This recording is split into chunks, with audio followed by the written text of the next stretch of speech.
With us now, Senator Mike Rounds, South Dakota, member of the Armed Services Committee. Senator, it's good to see you. Thank you. Thank you. A couple of years back, we spent months talking about how we need to treat drug cartels like terrorists, and that means if military strikes are necessary, especially in international waters, fine. That seems to be murky about whether he needs congressional approval. Has the administration told you anything about what their plans are for Venezuela? Not a great deal. We do know that, as the president stated publicly, there have been clandestine operations that are there, and he most certainly has the authority to conduct those. With regard to what his plans are there, I think they're putting a lot of pressure on Maduro. I think they want him out. He's clearly a strong man there. But whether or not they have any other intentions at this stage of the game, we have not had the opportunity to talk about. Should there be an opportunity to talk about that? There will be, but remember, you've got to put this in a historical context as well. Ronald Reagan went into Grenada and successfully changed things around there. And once again in Panama with Noriega, had the same issue, and this time it was George Bush. So there is a history of presidents, when they believe it is necessary, taking action without going to Congress. Now, I would suspect that the president will notify leadership about what his plans are, but most certainly there is a history of presidents successfully intervening. We can say, though, I think Grenada and Panama are a little bit different in terms of scale and scope, and in terms of what we're seeing as the amount of U.S. military lives that would be put at risk. Very different in Panama and Grenada than flying B-1 bombers and bombing Caracas. Well, look, I don't think that's part of the plan. At least we've had no indication that that's what's going to happen. Well, then why move a carrier strike group? I think sometimes simply bringing in the team to say, look, there is a great deal of shock and awe that is available, can sometimes avoid violence. And I think maybe the president is sending a message that, look, we're serious about it. You're going to have to make a change in your long-term plans.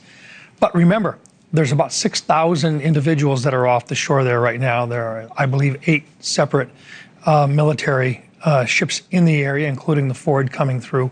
So we are making a real show of force. The president does have the authority to do that. There's no question about that. No question he has the authority to do that.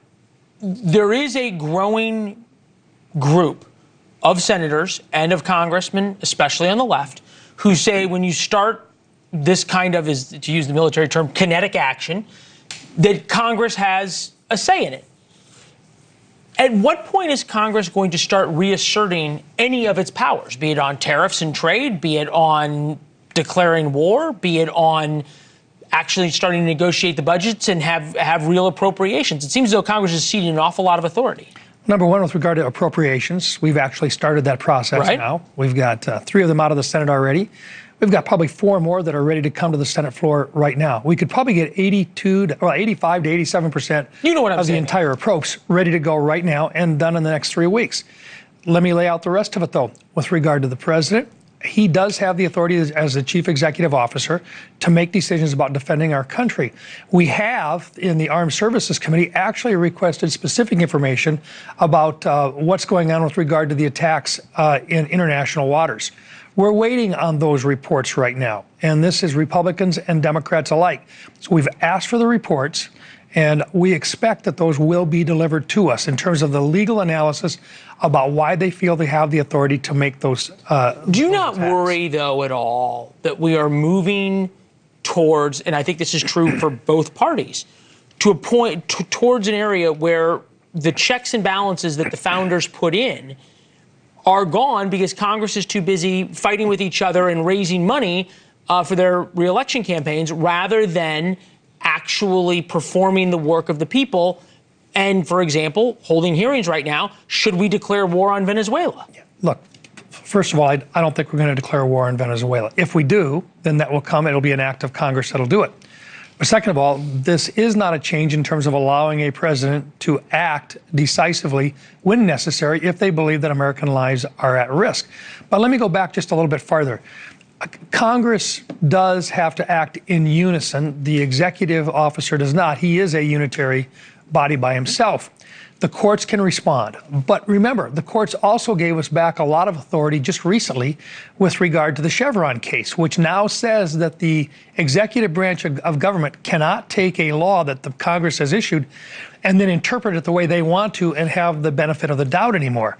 But they said two things. Number one, Congress has got to do a better job of writing the laws in the first place so there is not as much gray area. Okay. But the second piece on it is they no longer can simply go willy-nilly with their rulemaking and expect the courts to simply accept it. We've gotten a long way from things blowing up in Venezuela. Yeah. We're talking about the Chevron case. I say that respectfully. But this is President Trump on Air Force One on Saturday threatening a land war.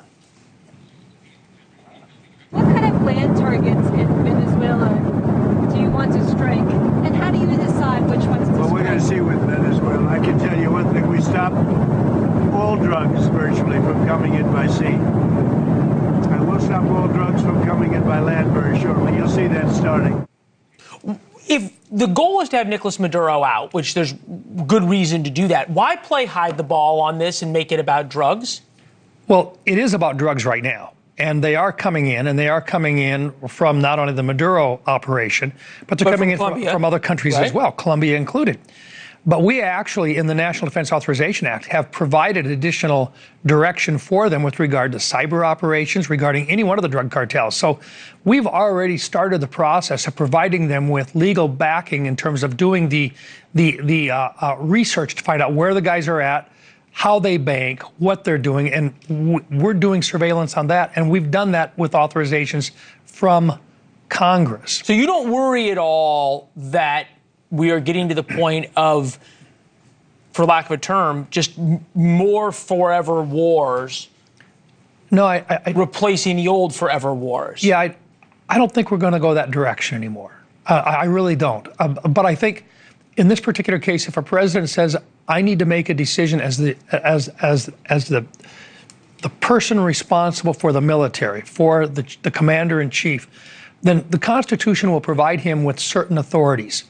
But we still expect him to notify Congress, and when we ask for information, I guess just he's from a got policy, to be able to respond to that. I get that, but from not just from a legal standpoint, but you look at it from a national security standpoint.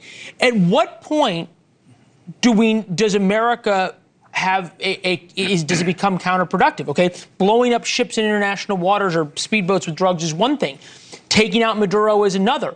All of a sudden launching special operations raids into northern Mexico and taking out the cartels is yet another. Is there at no point that you say, as a senator, I don't think this is a good idea anymore? Yeah, there is. But there's also a point at which we give him some authorities to do that. Part of it is he has to notify us under the War Powers Act when it moves beyond a certain point. That's there today. And you don't think we've gotten there? Not yet. But here's the question. In international waters, what is the legal standing of the United States to make those attacks? We're specifically requesting that information. It'll be in classified setting. We don't have that information yet. We expect that information. That's part of our oversight responsibility. Come back when you have it. Thank you. Thank you. Appreciate it.